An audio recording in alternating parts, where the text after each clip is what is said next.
With no blood sugar spike, insulin is not creating havoc. Hey, it's Ryan from the Carb Situation. Remember, I'm not a doctor, I'm not a nutritionist, I'm not a trainer. I'm just a human guinea pig who likes to read a lot and willing to experiment. If you go on the journey with me, maybe you'll learn what I learned. Oh yeah, and I curse a lot. Let's do this. Hey guys, I got a great question from a viewer who asks, and I'm going to paraphrase. Let's say I'm eating a low-carb diet. I'm eating no carbohydrates, but I'm eating, let's say, 5,000 calories in a day. What happens to all those extra calories? Well, that's a great question. Let's see if I can answer it without confusing anyone. So our body has caloric needs. This consists of our BMR, basal metabolic rate, which is the energy it takes to run your brain, your circulation and digestion, all those things that keep you alive, plus any exercise that you put on top of it. So that is a number of calories that your body needs each day.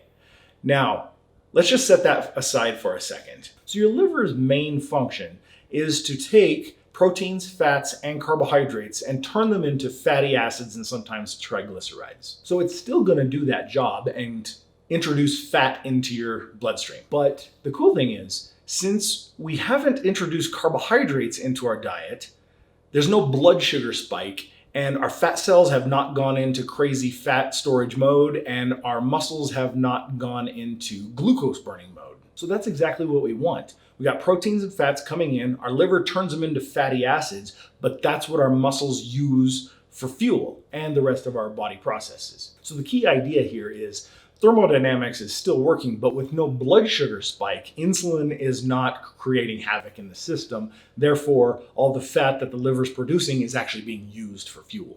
Now, once the fuel needs are met by the body and the exercise and muscles and all that stuff, then it's going to have no choice but to start storing those fatty acids as triglycerides in the fat cells. But again, since insulin is not causing problems, that fat will be readily released back into the bloodstream anytime you need energy. And this is what we want. And finally, I would say that eating fat and protein will make you sated or full very quickly compared to carbohydrates. So you've probably experienced this in your own life.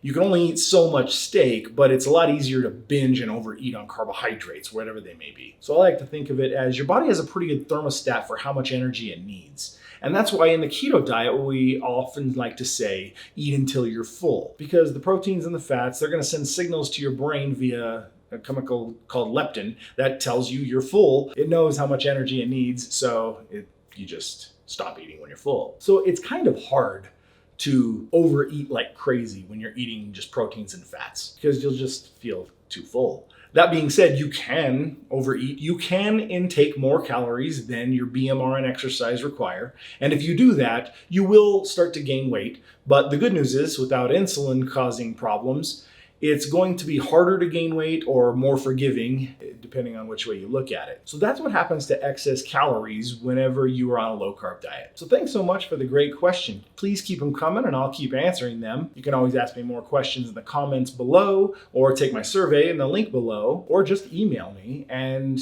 I'm more than happy to respond. And on that note, don't forget to subscribe to my channel, check out my website, and until next time, cheers.